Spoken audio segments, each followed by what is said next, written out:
No hacen falta mediadores, ni para el gobierno ni para el Partido Socialista. Si acaso alguien que pueda tomar nota, que pueda convocar, que nos pueda coordinar, porque serán evidentemente diferentes partidos, pero no hacen falta mediadores. Buenas noches. Nueva cesión del Gobierno ante el separatismo. Moncloa acepta una de las exigencias que habían pedido los independentistas para poder respaldar los presupuestos. Una mesa de negociación bilateral, como si de otro Estado se tratase de Cataluña, intentando una vez más internacionalizar el conflicto. Esquerra está haciendo temblar las patas de la silla presidencial sobre las que se sienta Pedro Sánchez. Hoy han cumplido sus amenazas al registrar una enmienda a la totalidad de los presupuestos. Si los separatistas no dan el sí a estas cuentas, si no permiten su tramitación ni tampoco su debate, el gobierno socialista estaría más que en peligro y su presencia como ejecutivo no estaría garantizada durante mucho más tiempo. Parece claro entonces que si Sánchez quiere conseguir el sí del separatismo, deberá concederle al menos alguna de sus exigencias, de las de Esquerra y los suyos. Altos intereses los de la hipoteca que firmó Pedro Sánchez el pasado 1 de junio. Como aval, solo 84 diputados y unos socios exigentes, separatistas, nacionalistas y proetarras. Y siendo esto lo malo, no es lo peor. Lo peor es que Sánchez está usando a España como rehén para mantenerse en ese poder al que tanto parece haberse acostumbrado. Más noticias en titulares.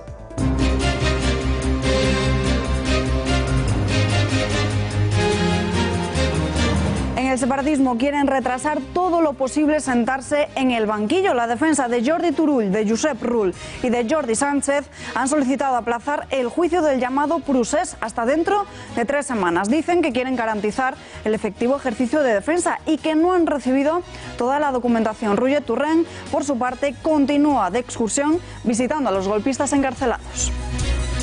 Las hemos visto fuertes, las hemos visto serenas, las hemos visto valientes y con ganas de que empiece ya el juicio para poder explicarse y poder explicar la verdad. Nosotros lo que le pedimos es que saque el conflicto de los tribunales y lo ponga en el ámbito de la política y que haga política, o sea, que haga de estadista. Hoy podría ser el último día de guerra del taxi. Tras 16 días de paro, el sector podría dar una tregua. Todos muy pendientes de lo que se ha votado. Miles de taxistas han participado desde las 10 de la mañana en el referéndum. Esta votación servirá para saber si continúan o no en esta huelga. Unos minutos les contamos la última hora. Después de colarse en los premios Goya, continúa la polémica en torno a Blas de Lezo. El partido que persigue Santiago Abascal recomendó a la Academia del Cine hacer una figura en torno a él para que los españoles volviesen a apostar por el cine. Una petición a la que respondieron algunos cineastas de mala manera. Hasta el mismo ministro Guirao ha tenido unas palabras para ello. Creo que es una polémica artificial que va en la línea y es lamentable de crear polémicas artificiales con personajes de la historia de España. Novedades en torno a Villarejo. El juez no solo investiga al BBVA, también a diversas compañías del IBEX 35 que habrían solicitado los servicios del excomisario cuando aún estaban en activo. También a pequeñas y medianas empresas que, según El Independiente, recurrieron a Villarejo. El juez del caso Tandem ha citado esta semana a 13 personas por varias piezas del caso. Llevan toda la vida pensando que para ser familia numerosa tienen que tener 3 hijos. Están en lo cierto, pero puede ser que dentro de poco eso cambie. No se muevan, que se lo contamos. Ya sabemos quién es el nuevo embajador de Venezuela en España. Su nombre, lo están viendo en sus pantallas, es Antonio Ecarri Bolívar. Es la apuesta de Juan Guaidó que se dará a conocer oficialmente el próximo 12 de febrero. Esta semana llega al país ayuda humanitaria, pero el chavismo teme que en verdad se abra la puerta a una intervención militar. Aquí en Venezuela no va a entrar nadie, se los aseguro, ni un soldado invasor, venga de donde venga. Así se los aseguro, como comandante en jefe de la Fuerza Armada Nacional Bolivariana que soy. Ni que este país no tuviera quien lo ame, quien lo defienda, quien lo proteja. Por favor. Por favor.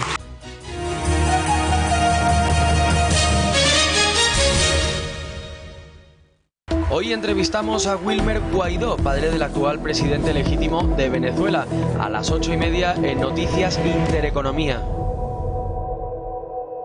Después del reconocimiento de Juan Guaidó por parte del Gobierno de España, ya sabemos quién será el embajador de Venezuela en nuestro país. Antonio Ecarri Bolívar será designado nuevo representante del mismo el próximo 12 de febrero. Es la fecha que maneja la Asamblea Nacional en el marco de una serie de nombramientos que también se van a extender al resto de los países europeos que reconocieron a Guaidó. Ecarri es actual miembro de la Asamblea Nacional venezolana. Ha sido uno de los encargados de las relaciones del Partido Acción Democrática con España, país en el que se encuentra actualmente. Su carrera ha estado principalmente vinculada al mundo universitario. ¿Pero quién es exactamente? Se lo preguntamos ya a Pedro Zapata, analista político. Señor Zapata, muy buenas noches. Muy buenas noches, señor Zapata. Buenas noches. La designación está pendiente de ser aprobada por el Pleno de la Asamblea Nacional el martes de la semana que viene. ¿Usted conoce al nuevo embajador? ¿Cuál es su perfil político? Bueno, el señor Ecarri es una persona que tiene una dilatada experiencia política, tanto regional como nacional en Venezuela. Es abogado y profesor universitario y a día de hoy es diputado de la Asamblea Nacional y yo creo que hará un excelente trabajo como embajador en España. ¿Le sorprende que haya saltado su nombre a los medios de comunicación? No, para nada, porque entiendo que se viene manejando ya desde hace algunos días. Zapata, gracias y muy buenas noches. Gracias. Esta misma semana a Venezuela llegará ayuda humanitaria prometida por diferentes países, pero en el chavismo tienen miedo a que esta ayuda suponga abrir la puerta a una intervención militar. Los militares continúan siendo el principal punto de apoyo y soporte de Nicolás Maduro en Venezuela, aunque algunos de ellos ya se desligan del tirano al reconocer como presidente a Guaidó. Ante las amenazas y rumores de una posible intervención militar en el país, el chavista mantiene el pulso y asegura que no va a entrar ningún soldado en Venezuela. Aquí en Venezuela no va a entrar nadie, nadie, se los aseguro, ni un soldado invasor, venga de donde venga. Así se los aseguro, como comandante en jefe de la Fuerza Armada Nacional Bolivariana que soy. Ni que este país no tuviera quien lo ame, quien lo defienda, quien lo proteja. Por favor, por favor. Otra incógnita a partir de hoy es qué va a pasar con los embajadores del gobierno venezolano en los países donde ya se reconoce otro líder, a Guaidó, como aquí en España. Se lo hemos preguntado al que fuera ministro de Asuntos Exteriores, a José Manuel García Margallo, y esto es lo que nos ha dicho. Pues deja de representar a Venezuela en España. España solo reconoce como presidente de la República a Guaidó y por tanto España con quien debe tener ya relaciones es con la persona a la que Guaidó encomiende la gestión de las relaciones en España. El presidente leal a Maduro ha dejado de tener legitimidad de acuerdo con la decisión de Sánchez. Cualquier otra interpretación carecería de sentido. Un supuesto escenario de intervención militar que el Gobierno de España descarta. La ministra de Defensa, Margarita Robles, cree que el único escenario viable ahora mismo son unas elecciones democráticas y limpias.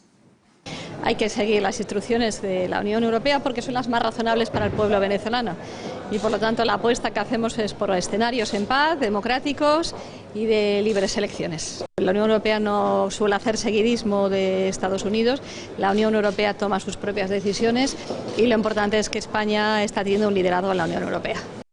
En Ciudadanos han aplaudido la decisión de Sánchez de reconocer a Guaidó como presidente. Su líder, Albert Rivera, ha criticado que haya llegado tan tarde con una posición un tanto timorata y ambigua. Asimismo, ha llamado a la comunidad internacional con una petición de ayuda para los venezolanos. Tenemos en definitiva un país en una quiebra moral, en una quiebra económica, en una quiebra social y en una quiebra humanitaria. Por eso yo creo que había que hacerlo cuanto antes. En estas últimas semanas, ustedes que son periodistas, pues han visto lo que pasa, secuestran a periodistas, ¿no? Y podemos haber evitado seguramente algunas situaciones. En todo caso, de verdad, esto, Pedro Sánchez, con todos los respetos, es menos importante que en Venezuela haya democracia. Y por tanto lo que yo quiero como demócrata español, como demócrata en general, es que volvamos a ver una democracia en un país hermano. Se lo adelantábamos antes, tenemos ya conexión telefónica con Wilmer Guaidó, padre del presidente legítimo de Venezuela, Juan Guaidó. Señor Guaidó, muy buenas noches. Buenas noches, gracias por invitarme y gracias por el apoyo a Venezuela y a Juan Guaidó. Su hijo, como decimos, es ya presidente legítimo de Venezuela, también para el gobierno de España. ¿Cómo vivió ese reconocimiento usted que vive desde hace muchos años aquí? ¿No le parece que ha llegado más tarde de lo que debería? Bueno, todo lleva su procedimiento, me imagino, en las partes políticas que yo poco me meto, pero al final siempre confiamos y, como lo dije, España iba a reconocer a Juan como presidente interino de la transición para las elecciones libres en Venezuela. ¿Y cómo lo vivió? Con emoción, me imagino, ¿no? Sí, bueno, estamos esperando la decisión, ¿verdad? Y ya se había anunciado que para el lunes se reconocía a Juan como presidente. ¿Cuándo fue? Interino. ¿Cuándo fue la última vez que habló con su hijo? Le oíamos decir hace unos días que usted hablaba con él como padre. Cuéntenos, ¿qué le dice Juan como hijo? Bueno, actualmente bastante ocupado que está, no hemos podido hablar directamente con él, pero siempre me dice que vamos bien, vamos muy bien, vamos adelante y ya falta mucho menos para toda cumplir la meta de libertad como él se ha planteado en Venezuela. ¿Tiene miedo por el bienestar de su hijo? ¿Teme que sea detenido como, por ejemplo, lo fue Leopoldo López? ¿O cree que hoy el chavismo no se atrevería?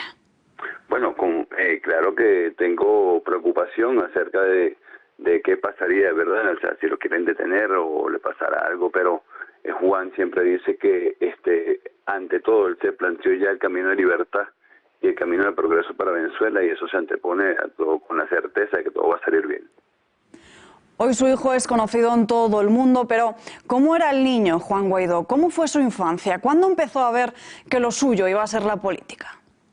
Bueno, él fue un muchacho normal, estudiante, buen estudiante, ¿verdad? Y deportista.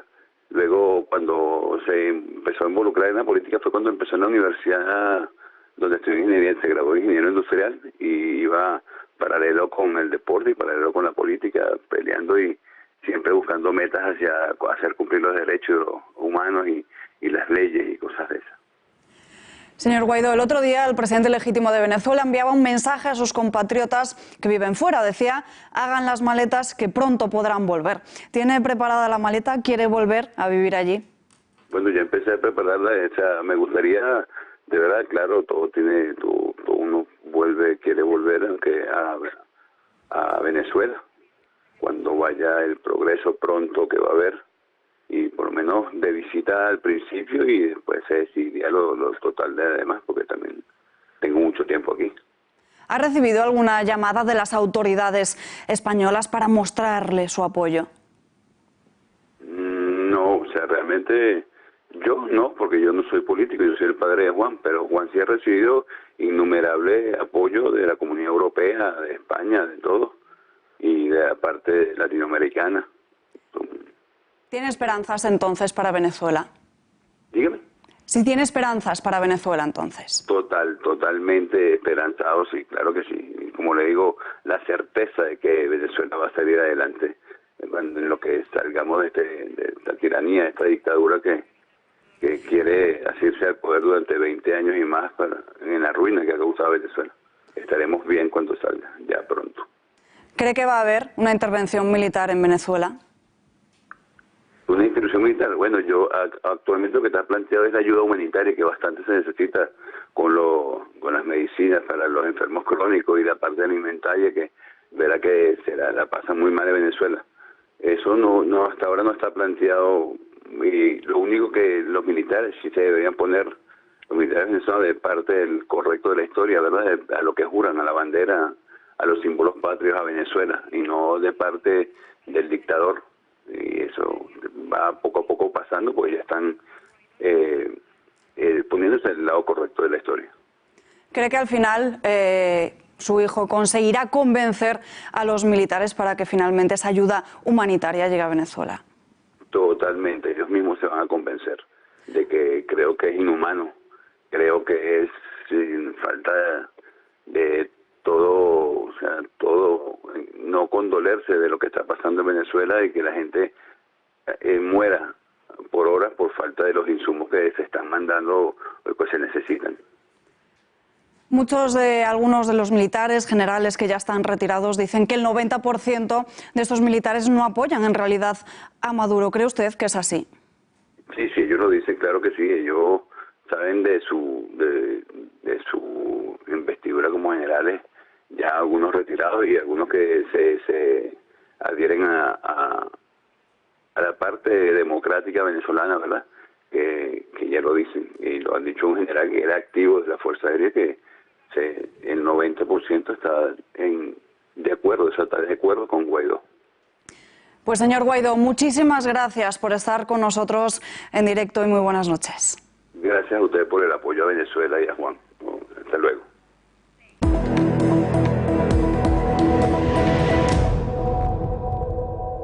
Los separatistas cumplen sus amenazas y hacen temblar los cimientos de Pedro Sánchez en la Moncloa. Esquerra ha registrado en la Cámara su enmienda a la totalidad de los presupuestos generales del Estado, a la que también se ha sumado, como saben, el PDeCAT. Una enmienda que solo decaerá si Sánchez acepta instar a la Fiscalía que retire las acusaciones contra los políticos encarcelados o, como les decíamos al inicio de este informativo, que ya han aceptado crear una mesa de negociación con un mediador internacional. Una mesa que tendría como fin último la preparación de un referéndum de autodeterminación en la región catalana. En el separatismo dicen que la pelota está ahora en el tejado del Ejecutivo. Hemos ido aprobando todos los reales decretos porque entendíamos que por nuestra parte la voluntad no faltaría. También es cierto que hemos dicho que el gobierno español debería hacer algunos gestos que nosotros denominábamos de categoría, a fin y efecto que también la otra parte, la contraparte, hiciera los mismos esfuerzos constructivos que estábamos haciendo nosotros, a pesar de ser víctimas de una represión que no tiene parangón en las democracias europeas. El Gobierno cede ante el separatismo de nuevo. Aceptan una de esas exigencias, la de la mesa de negociación, como si fuese una especie de intento de internacionalización. Carmen Calvo acepta tener un coordinador en el diálogo con los independentistas. No hacen falta mediadores, ni para el Gobierno ni para el Partido Socialista. Si acaso alguien que pueda tomar nota, que pueda convocar, que nos pueda coordinar, porque serán evidentemente diferentes partidos, pero no hacen falta mediadores. Bueno, lo que sí tiene que ser es alguien que entienda bien de todo lo que estamos hablando en este país, que es de resolver una crisis territorial importante. Estamos hablando de la unidad del Estado, estamos hablando de nuestro orden constitucional y estamos intentando dar salida a una situación que en el 2011 el Partido Popular se encontró una Cataluña que solo el 10% votaba en independentismo. Cuando se fueron dejaron una sociedad que el 47% votaba independentismo. Y esta misma tarde el presidente de la Generalitat ha filtrado los 21 puntos del acuerdo con Pedro Sánchez, un acuerdo que le puso encima de la mesa el pasado 21 de diciembre cuando el Consejo de Ministros se celebró en Barcelona. Entre esos puntos, que se dividen en 3 epígrafes, se encuentra la de llegar al derecho de autodeterminación en Cataluña. Y seguimos con más información. Estos 21 puntos se los desgranarán esta noche en El Gato al Agua. Días a contrarreloj para salvar estas cuentas de 2019. Si Sánchez dio 8 días a Maduro, los separatistas le dan 9. Hasta el próximo 13 de febrero, cuando se voten las enmiendas a la totalidad para conseguir que Esquerra y PDeCAT retiren estas enmiendas. El Partido Socialista confía en que esto ocurra, pero les critican que se alineen con el PP y contra los pensionistas. Estos presupuestos generales del Estado son la mejor herramienta para atajar esos problemas. Por eso, por responsabilidad y sentido común, les pido a Esquerra Republicana de Cataluña y también a los otros 2 partidos que lo han anunciado que retiren la enmienda a la totalidad y apoyen estos presupuestos generales del Estado. Responsabilidad porque saben que son los mejores presupuestos generales, que son buenos para los españoles y para los catalanes. Las cuentas caerían desde el minuto 1 si el sanchismo no cede ante las pretensiones de los separatistas. La titular de Hacienda, María Jesús Montero, responde a una de las mayores. Asegura que los indultos para los encarcelados es algo impensable. Y hemos pedido reflexión a los grupos independentistas porque no tiene ningún sentido que hagan una pinza con la derecha de este país para que los ciudadanos no disfruten de los nuevos derechos que vienen en las cuentas públicas y por tanto puedan disfrutar de una mejor sanidad, dependencia, salario mínimo interprofesional, acceso a la vivienda. No tiene ningún tipo de sentido. A veces da la sensación de que la derecha está enredada en la pelea entre los tres partidos de derecha a ver quién obtiene la hegemonía, y también da la sensación de que los partidos independentistas andan también mirándose por el espejo retrovisor. El voto final del PNV todavía no está claro, pero de momento no ponen trabas ni a su discusión ni a su tramitación. En el nacionalismo vasco apuestan por dar un voto de confianza. Ayer se reunió el Euskadi Buru Batzar y decidió que no se va a presentar enmienda a la totalidad. Hemos tenido tensión en las semanas pasadas porque había algunos asuntos relacionados con infraestructuras que estaban comprometidas, en las que había habido una serie de malentendidos y había surgido la alarma, pero bueno, se han podido reconducir y es verdad que en los últimos días ha habido, en cuanto a los compromisos ya adoptados, pues ha habido un diálogo fluido con el Gobierno.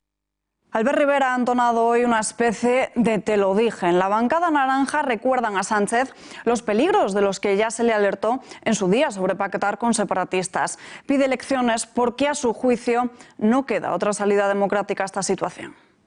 En el debate de moción de censura yo le dije a Sánchez, esto no va a ningún lugar.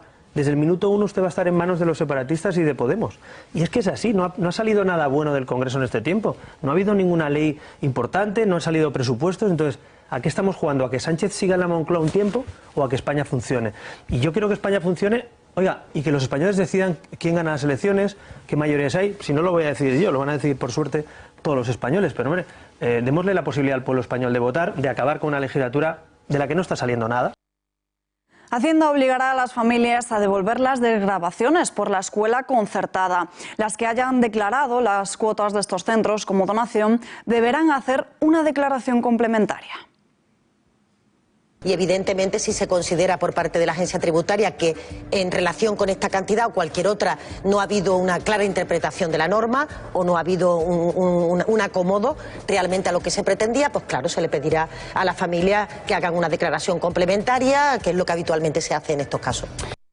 Y el presidente de CONCAPA ha hablado hoy en la redacción abierta de Javier Torres. Esto es lo que nos ha dicho. Bueno, entendemos que esas palabras casi nos llaman las familias defraudadoras, así por las buenas y sin ningún tipo de miramiento y tal. Vamos a ver, nosotros desde CONCAPA lo hemos dicho siempre. Todas las donaciones que se hacen a entidades, sobre todo religiosas, que son las que educativas pero religiosas, fundaciones, etcétera, etcétera, todas entran dentro de la ley del mecenazgo y de fundaciones. Si cumplen los requisitos que en esa ley dicen, están totalmente legales, son totalmente altruistas, no tienen ninguna contraprestación por dar esas donaciones y son totalmente voluntarias. Por lo tanto, son totalmente legales y dentro de esa legalidad que tienen, cumpliendo evidentemente lo que marca la norma, pues tienen la posibilidad de tener sus deducciones fiscales o no fiscales. Y hablando de familias, el Partido Popular aboga por cambiar el formato de las familias numerosas. Dejarían de ser 3 miembros, ¿no es así? Patricia Tenorio, redacción de Informativos. Muy buenas noches.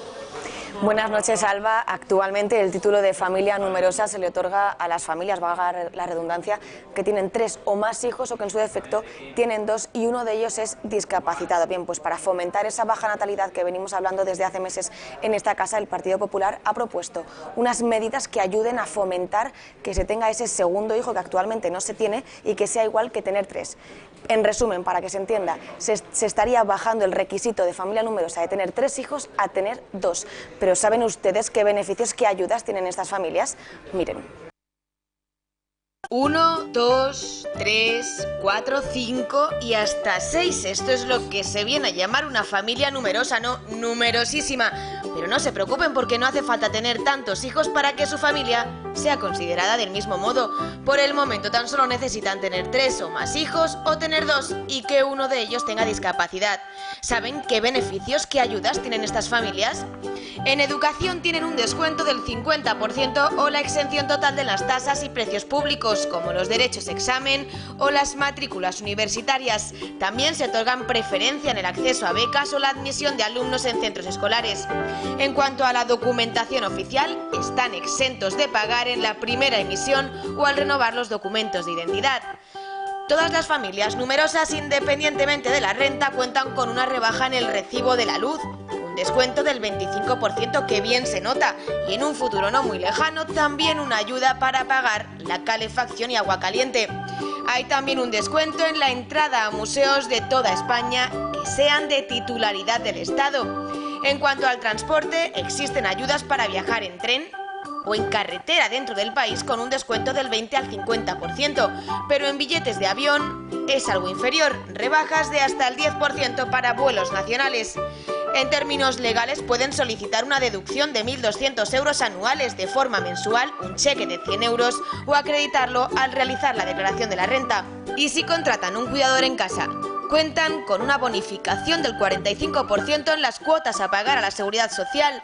Para que aplique, si tienen 3 o más hijos, deberán trabajar los 2 padres y si tienen 5 o más, basta con que cotice uno solo. Y por comunidades autónomas, cada una ofrece algo más. En Madrid tienen deducción en el impuesto de bienes inmuebles, descuentos en el transporte público y también reducción en la factura del agua. Y con todas estas ayudas, ¿se animan a aumentar la familia? Más impuestos y cada vez menos protección social, propuestas políticas aparte. Formar una familia en España, y no digamos una familia numerosa, es cada vez más misión imposible, pero ¿sabemos lo que nos jugamos? Editorial con Rosa Cuervas Mons.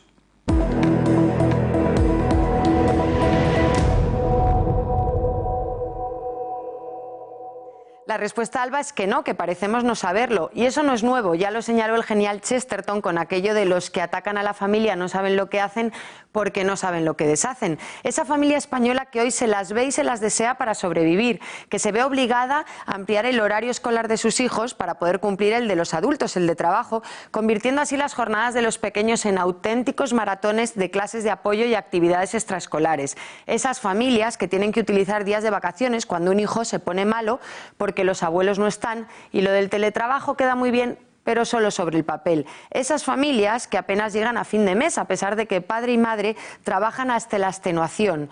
Todas esas familias son las que convierten a España en un país con futuro, y sin todas ellas, nuestro país sería justo lo contrario, un lugar condenado a la desesperanza. Y es precisamente a esas familias a las que Hacienda ha decidido ahora mirar con lupa. Inspección ideológica, si lo que apuntan los mentideros políticos es cierto, a todos los que han tenido la osadía de elegir la escuela concertada. Colecta contra la educación. De todas las partidas sobre las que la implacable Hacienda podía decir algún pero, esta parece desde luego de las peor intencionadas. La familia es, y volvemos a Chesterton, el lugar donde nacen los niños y mueren los hombres. Y un lugar así merece, además de protección, mucho respeto. En el separatismo quieren retrasar todo lo posible sentarse en el banquillo. La defensa de Jordi Turull, de Josep Rull y de Jordi Sánchez ha solicitado aplazar el juicio del llamado procés hasta dentro de 3 semanas. Alegan que lo piden para poder garantizar el efectivo ejercicio de defensa y también para poder estudiar las pruebas de cara al juicio. El escrito emplaza al Tribunal Supremo a que se le conceda ese margen porque aseguran que no disponen de la totalidad de los documentos aportados. También las defensas del ex vicepresidente de la Generalitat, Oriol Junqueras, y del presidente de Òmnium Cultural, Jordi Cuixart, presentaron la semana pasada sendos escritos para pedir al Supremo que les diesen ese mismo margen para poder organizarse entre la fecha del señalamiento del juicio y el inicio de la vista oral. El presidente del Parlamento continúa con su ruta por las prisiones madrileñas. Ayer se acercó hasta Soto del Real para visitar a los golpistas encarcelados y hoy ha sido el turno para Alcalá Meco, donde se encuentran Carme Forcadell y Dolors Bassa. Insiste Torrent en que con este proceso judicial se atacan los derechos y libertades fundamentales. Las hemos visto fuertes, las hemos visto serenas, las hemos visto valientes y con ganas de que empiece ya el juicio para poder explicarse y poder explicar la verdad. Nosotros lo que le pedimos es que saque el conflicto de los tribunales y lo ponga en el ámbito de la política y que haga política. Hasta finales de febrero de 2020, ni Artur Mas, ni Joan Ortega, ni Irene Rigau podrán ejercer en sus cargos. El Tribunal Superior de Justicia de Cataluña ha dictado un auto en el que ordena que se ejecute ya la sentencia que les condenó a 1 año y mes de inhabilitación por organizar la consulta del 9 de noviembre. El tribunal ordena que la pena de inhabilitación empiece a contar desde el pasado 23 de enero, fecha en la que el Tribunal Supremo dio a conocer esta sentencia del caso. Como autores de un delito de desobediencia, todos ellos fueron condenados a penas de inhabilitación y al pago de una multa. El Supremo rebajó en su día las penas de Mas, Ortega y Rigau, igualándolas de esta forma a las de Francesc Homs.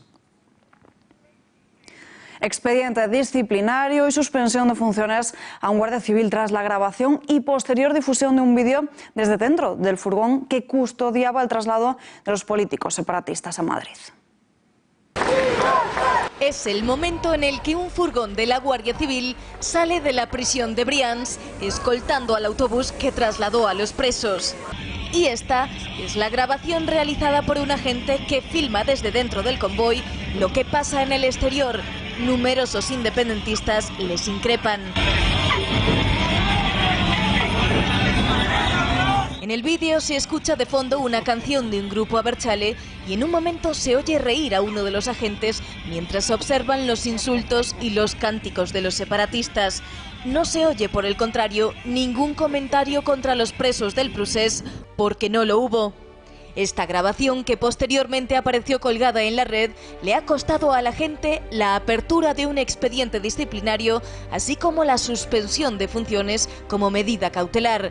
Esta sanción ha causado un aluvión de críticas y malestar entre la mayoría de las asociaciones y sindicatos de la Benemérita. Consideran que la sanción es precipitada y que responde a la presión y chantaje de Bildu. Desde los sindicatos denuncian agravio comparativo.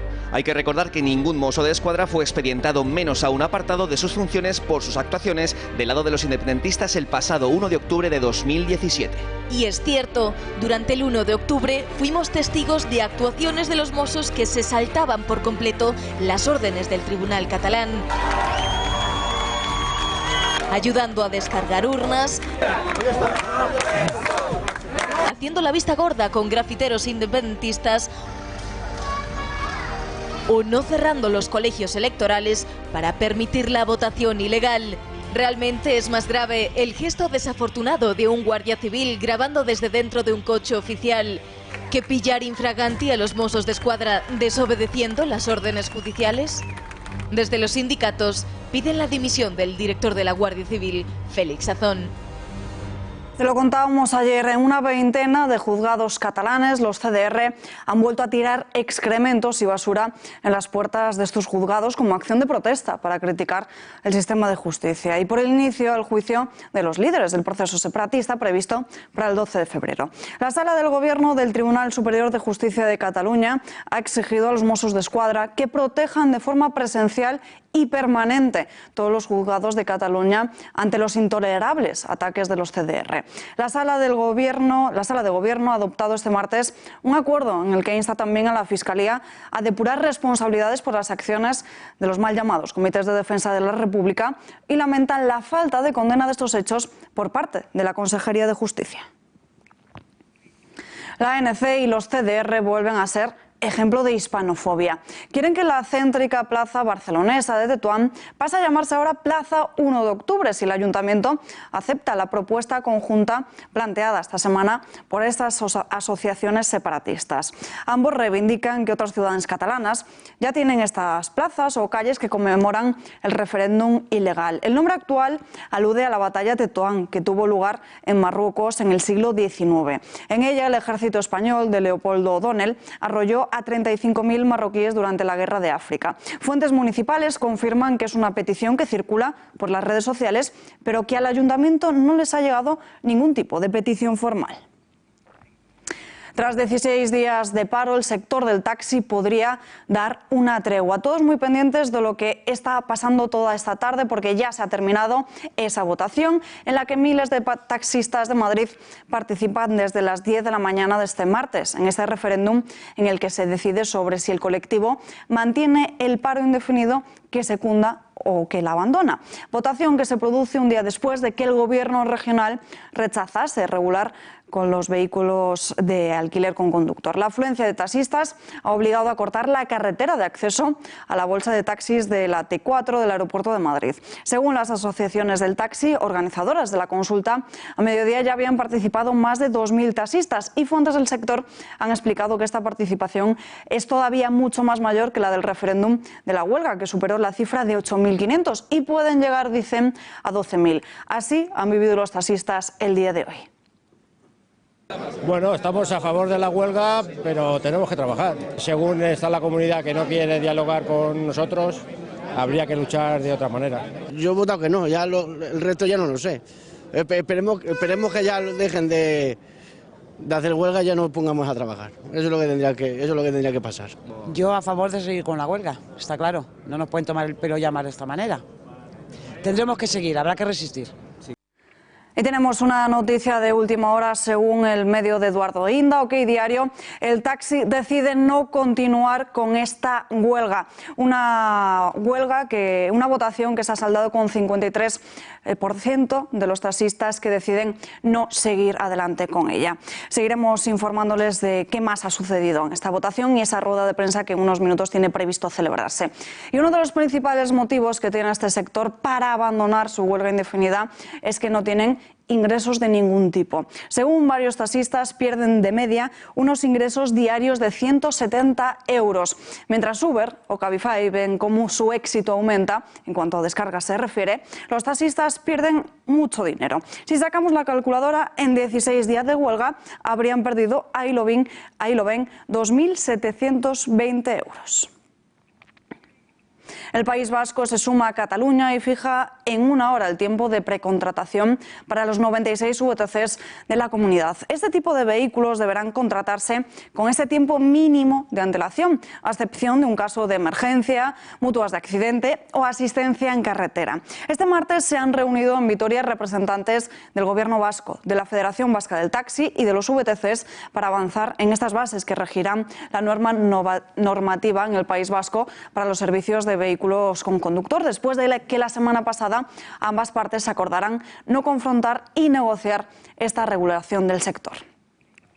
Vox irrumpiría con fuerza en el Parlamento Europeo en las próximas elecciones de mayo, superando incluso los resultados de Podemos.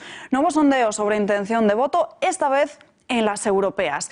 En él se asegura que la formación de Santiago Abascal obtendría el 13% de los votos y un total de 8 diputados. Vox se convertiría así en la cuarta fuerza política española en la Eurocámara, a solo un 3% del Partido Popular. Estos cosecharían el 16% de los sufragios, traducido en 10 diputados. El descalabro de los populares es exponencial, perdiendo un 10% del apoyo respecto a las últimas elecciones europeas. La primera posición se la disputarían Ciudadanos y el Partido Socialista, que empatarían con el 21% de los votos y con 13 escaños cada uno. Los de Rivera sería la formación que más crece respecto a los últimos comicios. En quinta posición, por debajo de Vox, quedaría Podemos y también se contempla la posible entrada de Pacma. En una entrevista radiofónica, Carles Campuzano ha mostrado su interés de que su partido vaya de la mano a estas elecciones con los nacionalistas vascos. Señor Campuzano, estamos inquietos en Euskadi. ¿Ustedes con quién quieren ir a las europeas? A mí me gustaría repetir coalición con el Partido Nacionalista Vasco, ¿no?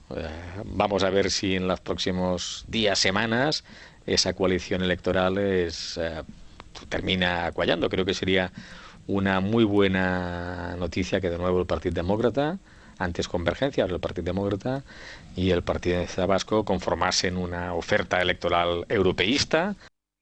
Gabriel Rufián lanza un dardo envenenado a Podemos. El auge de Vox es ya una realidad que está llegando a casi todos los puntos de España y que el republicano descarta que sea por el conflicto político catalán. Señala la deriva de la cúpula morada como uno de los responsables. No, yo creo que lo digo con respeto y sobre todo me refiero a la cúpula de ese partido que empezó clamando en el 15M por muchas cosas y hoy, pues bueno, ante una deriva os han institucionalizado, y repito, lo digo con respeto. y es demoscópico, o sea, es pura demoscopia. Lo que pasa en Andalucía, repito, es culpa de la abstención en gran parte del votante de Podemos, y sobre todo lo digo porque se nos ha culpado a nosotros de que Vox haya entrado con la fuerza que ha entrado en Andalucía. Al final todavía no habían sacado a Franco del Valle de los Caídos y lo han metido a la Junta de Andalucía, y la culpa no es nuestra. Después de ser un partícipe de un cordón sanitario a Vox, ahora parece que Albert Rivera no descarta pactar con las filas de Santiago Abascal siempre y cuando sea Ciudadanos el que gobierne. Su primera opción pasa por el Partido Popular o por el Partido Socialista, pero ya no cierra la puerta a pactar con Vox. Si el PSOE impide y bloquea, pues habrá que hablar con los demás, pero la primera opción nuestra es hablar con el Partido Popular, con el Partido Socialista y ver qué mayoría se consolida. No descarta entonces esa opción en caso de que el PSOE no quiera hablar con un Vox. ¿Pero qué vamos a hacer? ¿Bloquear el país? O sea, que el Partido Socialista tiene que determinar si ellos pueden hablar con los populistas y con Torra, que es la extrema derecha. Entonces tiene que determinar cuál es el futuro. O sea, a ver si ahora Torra, que era el Le Pen de la política española según Sánchez, ahora se ha vuelto Churchill. No, es Torra y es un racista. Por tanto, hay que determinar cuáles son las alianzas. Yo propongo un nuevo estadio de alianzas, que es alianza entre constitucionalistas. Hablando de pactos, en Génova 13 temen que las filas naranjas miren primero a la izquierda, concretamente al Partido Socialista antes que al propio Partido Popular. Teodoro García Egea ha defendido el pacto a la andaluza y apunta a que cualquiera de su formación puede suscribir ese mismo acuerdo. También ha comentado la salida de José Ramón Bauza. Con Vox en Andalucía lo puede llevar cualquier presidente autonómico del Partido Popular como programa electoral. El pacto con Vox en Andalucía, porque todo lo que dice el pacto con Vox en Andalucía, Partido Popular Vox, es algo pues de sentido común, ¿no? Son cuestiones básicas que yo creo que cualquier persona de centro derecha, liberal conservador, pues defiende y quisiera aplicar en su gobierno, con lo cual, pues cinturón sanitario ¿En el País Vasco? Ninguno, ¿no? Es decir, te vas ahora que estamos haciendo un Partido Popular más reconocible, que hemos hecho una convención en la que hemos aunado a todo el Partido Popular, te vas ahora. Yo, sinceramente, Federico, creo que lo valiente es quedarse en un sitio y cambiar las cosas. Eso es lo valiente. Por eso, cuando dicen a veces que el Partido Popular es cobarde, pues la verdad es que cobarde es irse y no intentar cambiar las cosas. Continúa la polémica en torno a Blas de Lezo. El partido que preside Santiago Abascal recomendó a la Academia de Cine hacer una película en torno a su figura para que los españoles volviesen a apostar por el cine español. Una petición a la que respondieron algunos cineastas de muy malas maneras. Y hoy el ministro José Guirao ha sido preguntado por este asunto. Escuchen lo que decía.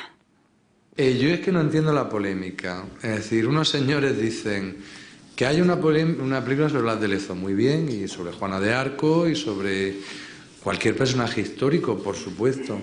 Y hay un señor que dice, pues yo no quiero escribir ese guión. Pues muy bien, tampoco está obligado. Entonces yo creo que es una polémica artificial que va en la línea, y es lamentable, de crear polémicas artificiales con personajes de la historia de España.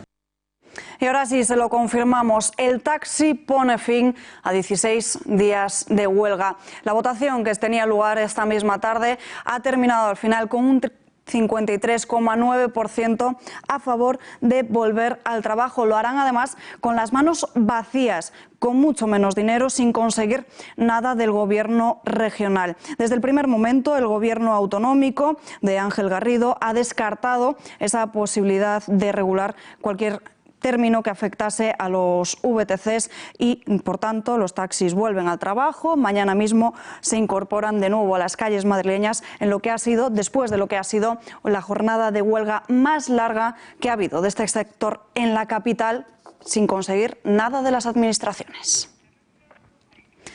40 comparecencias y 91 expedientes para destapar las irregularidades en el título de doctor de presidente del Gobierno. Son planes del Partido Popular que ha desvelado el periodista de ABC, Javier Chicote. Nos vamos en directo hasta su redacción. Javier, muy buenas noches. Hola, ¿qué tal? Buenas noches. Contáis que Pedro Sánchez será uno de los últimos citados, previsiblemente en 2020. ¿Por qué tan tarde? Saben el Partido Popular que Cristina Cifuentes también sería llamada a declarar y quieren atrasarlo todo lo posible. Bueno, yo diría que con toda seguridad Pedro Sánchez va a ser citado el último, al menos esto es lo que a mí me cuentan. El motivo de que declare el último, bueno, tiene cierto sentido porque es la comparecencia más importante, entonces hay que escuchar antes al resto de comparecientes para hacerle pues un interrogatorio lo más completo posible. Esto es un arma de doble filo porque por un lado la comisión de la tesis va a estar viva continuamente, porque si declarara antes, pues los demás comparecientes harían que perdiera interés. Pero al retrasarse tanto, porque previsiblemente va a durar en torno a un año, pues bueno, pueden ocurrir muchas cosas en todo este tiempo. En cuanto a la posibilidad de que declare o no Cristina Cifuentes, bueno, yo creo que no ocurrirá, porque aunque se solicite que declare Cristina Cifuentes, hay que recordar que el Partido Popular, el Grupo Popular en el Senado, tiene mayoría absoluta, así que puede admitirla o rechazarla. Lo lógico es que la rechace, dado que esta es una comisión de investigación sobre la tesis de Pedro Sánchez y parece que no tiene mucha cabida que se investigue trabajos académicos de otros políticos, como es el caso de Cristina Cifuentes. ¿Qué más personas veremos comparecer y cuáles de ellas son claves en este asunto? ¿Cómo será el formato de estas declaraciones? Bueno, entre las comparecencias yo destacaría varias, por ejemplo la de Miguel Sebastián, que en su momento era ministro de Industria, y de ese departamento, de ese gabinete, salieron la mayor parte de los informes que utilizó Pedro Sánchez para hacer su tesis doctoral, que es básicamente un cúmulo de normativas copiadas y pegadas. También hay que destacar a profesores que fueron plagiados, según la investigación que hicimos en ABC, los miembros del tribunal, muy importante, porque ese tribunal presentó gravísimas irregularidades, era un tribunal de gente que no tenían ningún conocimiento en esa materia ni ninguna experiencia. Alguno de ellos incluso se acababa de doctorar 2 meses antes. 2 de los miembros del tribunal habían sido dirigidos por la misma directora de tesis que Pedro Sánchez, por lo tanto era un tribunal bastante amañado. Responsables de la universidad también tendrán que dar cuenta, entre ellos el que entonces era el rector Rafael Cordés Elvira, que recordaréis fue secretario de Estado para el Deporte con Felipe González y que es la persona que contrata a Pedro Sánchez como profesor en la Universidad Camilo José Cela y le pone todas las facilidades del mundo para que consiga un título de rector. También el actual rector y bueno, otros muchos comparecientes entre esas 40 personas. Por ejemplo, Carlos Ocaña Orbis, que era el jefe de gabinete de Pedro Sánchez, de Miguel Sebastián, y que ayudó a Pedro Sánchez para hacer su tesis. Le debió ayudar tanto que después, cuando Pedro Sánchez convirtió esa tesis en un libro que se vende en las librerías, pues la firmó en conjunto con Carlos Ocaña. Será esta también una comparecencia muy interesante. Estarán también presentes los programas antiplagio que Moncloa habría manipulado para reducir el porcentaje de textos coincidentes. Sí, efectivamente, el Partido Popular ha pedido que declaren los responsables de Plagescan, de Turnitin y de un tercer programa antiplagio. Recordaréis que cuando publicamos estas informaciones en ABC, desde la Moncloa utilizaron estos programas para intentar decir que no había tantos textos coincidentes, pero manipularon los buscadores para que el porcentaje saliera más bajo, como manifestó uno de los responsables de estos programas antiplagio. Además, también afearon a Moncloa que usaran estos programas cuando no había una licencia, es decir, no podían utilizarlos porque no habían comprado una licencia de uso. ¿Podría Sánchez usar alguna argucia para evitar comparecer sobre su tesis doctoral? Pues seguramente, podría hacerlo. Desde luego a él no le apetece nada sentarse en el Senado para que le evidencien pues, las muchas irregularidades que hay en su tesis, textos plagiados, errores incluso pueriles en las citas, en la bibliografía. Su tesis es un auténtico desastre y por supuesto no es plato de buen gusto para nadie, en este caso para el presidente del Gobierno, sentarse ahí ante una posible humillación. Además, como tenemos a un presidente muy viajero, pues yo no descarto que cuando lo citen y se aproxime la fecha, pues se le salga por sorpresa algún tipo de viaje y pida retrasarlo y demorarlo. Además hay que tener algo en cuenta, estamos hablando de que tardará por lo menos un año en ser citado, y si hubiera un adelanto electoral, automáticamente pues, la comisión de investigación terminaría, ya que al disolverse las Cortes, al disolverse el Senado, la Cámara Alta, pues esa comisión quedaría sin efecto. Así que la posibilidad de que comparezca es que no haya adelanto electoral y si va usando argucias, pues será citado una y otra vez. Javier Chicote, gracias y muy buenas noches. Gracias, buenas noches. Y desde la redacción de ABC volvemos hasta nuestra redacción de informativos. El presidente del Gobierno, Pedro Sánchez, va a publicar un libro titulado Manual de Resistencia, que estará a la venta en las librerías el próximo 19 de febrero. Se trata de la primera vez en la historia de la democracia española que un presidente publica un libro durante su mandato, solo medio año después de haber accedido al cargo. Pepe García Saavedra, muy buenas noches. 7 meses y ya ha publicado un libro. Moncloa ha dejado claro que la mayor parte de este libro fue escrito antes de que accediera a la presidencia del gobierno y que ahora solo ha sido retocado un poco. El libro hace un recorrido por la corta trayectoria política de Pedro Sánchez, centrándose en su etapa como secretario general del PSOE y cuando accedió a la Moncloa tras la moción de censura. La noticia ha sido muy comentada en redes sociales. Muchos usuarios se preguntan que de dónde ha sacado tanto tiempo el presidente del gobierno, a los que otros han respondido que con tanto viaje en el Falcon algo de tiempo sí que se saca. También después de las publicaciones sobre el posible plagio, la tesis de Pedro Sánchez, también otros han preguntado si ha sido realmente él quien lo ha escrito, y hay otros que han optado por rebautizarlo como manual de un egocéntrico. El Español publica hoy precisamente sobre el egocentrismo del presidente del gobierno, que Pedro Sánchez cambió toda la política de Venezuela y empezó a atacar a Maduro después de escucharlo insultándole. Pero lo que más le dolió fue cuando puso en cuestión en tela de juicio su legitimidad como presidente del gobierno. Gracias, Pepe. Y la cúpula de interior del Partido Popular entre los años 2013 y 2015 habría dado la orden a Villarejo y a efectivos policiales de llevar a cabo la conocida Operación Kitchen, según publica hoy el diario El Mundo. Un operativo que habría sido creado únicamente para intentar recabar documentación comprometedora que el Popular tenía el extesorero Luis Bárcenas y su mujer. En la formación tenían miedo a que Bárcenas pudiese usar esta información contra el propio PP. Según desvela este medio, en el informe se establece que el exchofer de Bárcenas cobró 2.000 euros mensuales procedentes de fondos reservados para conseguir estos documentos. Estos fondos estuvieron destinados a fines ajenos al interés general y a las propias funciones del Cuerpo Nacional de Policía, así como al destino conferido por la ley a los fondos reservados. Estados Unidos y España utilizan al exjuez Garzón para que los militares de la petrolera de Venezuela abandonen a Maduro. Es el titular con el que Diario Público convertía a Garzón en protagonista de la jornada. Eso ocurría ayer y este martes el diario digital sacaba de nuevo a la palestra al polémico exmagistrado al asegurar que trabajó para la Banca de Andorra, donde hay cuentas de excapos de Venezuela. Un turbio asunto que, en resumen, coloca al juez Garzón en el centro de una trama que tendría como objetivo facilitar la salida de la cúpula chavista de Venezuela a través de los tentáculos de PDVSA. Garzón ya ha negado su mediación en este asunto, pero parece que los datos no juegan de su lado. ¿No es así, José Javier Esparza? Muy buenas noches. Buenas noches, Alba. Pues efectivamente, parece que Baltasar Garzón es el perejil de todas las salsas y también en esta salsa de petróleo venezolana ha aparecido flotando como un tropezón en un gazpacho. ¿De qué se trata? Pues de que Baltasar Garzón trabajó en su día para la banca privada de Andorra, conocida porque ha servido de blanqueador, por así decir, para dinero expatriado fraudulentamente del petróleo venezolano, y a partir de un cierto momento, 2017, también empezó a trabajar como abogado precisamente de PDVSA, el lugar de donde había salido todo ese dinero. ¿Y de quién era ese dinero? Pues de la cúpula del chavismo, que como todo el mundo sabe, son fundamentalmente los generales del régimen que controlan el petróleo y sus dineros. Resultado, y aquí que Baltasar Garzón se encuentra en medio de el dinero fraudulento expatriado por los capos del negocio petrolero y del petróleo mismo de Venezuela.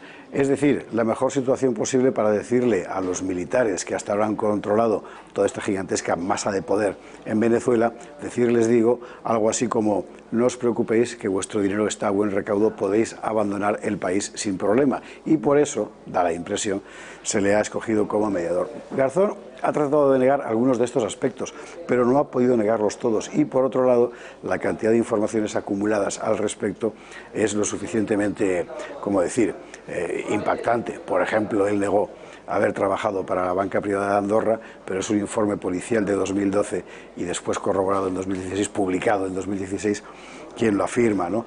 Lo mismo respecto a PDVSA. El propio Garzón se había querellado contra alguien que había sacado fraudulentamente dinero del petróleo para blanquearlo después.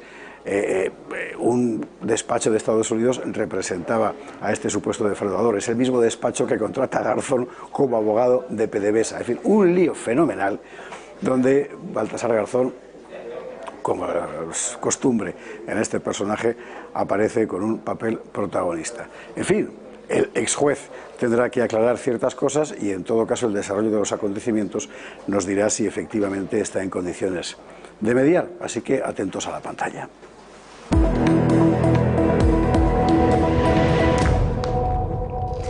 Al menos 10 personas han muerto y más de 30 han resultado heridas como consecuencia de un incendio en un edificio de 8 plantas en la zona oeste de París. El incendio se ha declarado en torno a la 1 de la madrugada, un edificio, como decimos, de 8 plantas situado en el distrito 16, en la zona oeste de la capital gala.